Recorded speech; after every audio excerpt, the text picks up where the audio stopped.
رسميا إصدار أعلى عائد 30% بالبنوك لمدة عام واحد فقط. حول شهادتك الآن لأعلى عائد والعائد بدون خسارة عند كسره. السلام عليكم ورحمة الله وبركاته. أهلا بيكم أهم متابعين في القناة. ازيكم عاملين ايه؟ يا رب دايما تكونوا بخير. واللي شايف انه بيستفاد معايا في القناة فضلا وليس أمرا ينزل ويشترك ويفعل الجرس عشان يجيله إشعار بكل فيديوهاتنا الجديدة. وكل سنة وانتم طيبين ورمضان كريم عليكم وعلى الأمة الإسلامية كلها. ويلا بينا نشوف الشهادة اللي معانا النهاردة تم الإعلان عن أعلى عائد بالبنوك لمدة عام واحد وصل ل30%.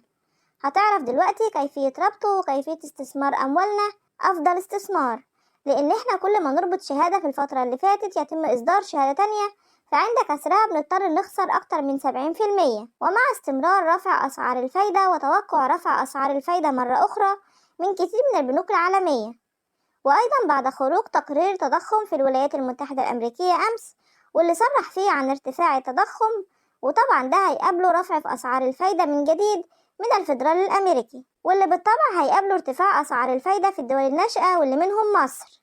واحنا يعتبر حاليا وصلنا لأعلى فايدة لم يصل لها البنك المركزي من قبل بعد ارتفاع أسعار الفايدة الأخير بمقدار 6%، وتوقع بعض البنوك برفع أسعار الفايدة مرة أخرى بمقدار 2%. كل ده يخلينا نكون حذرين عند ربط أي شهادة، وخصوصا الشهادات اللي بتكون خسارتها كبيرة زي ما احنا عارفين في شهادة 27%، أو الشهادات المتناقصة سواء بالبنك الأهلي أو بنك مصر بنخسر في حدود 70% من أرباحك عند كسرها.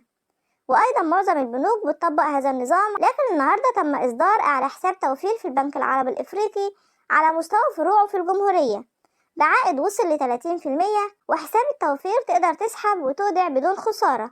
حساب التوفير بالبنك العربي الإفريقي له دوريات صرف إما شهري أو ربع سنوي أو نصف سنوي أو سنوي.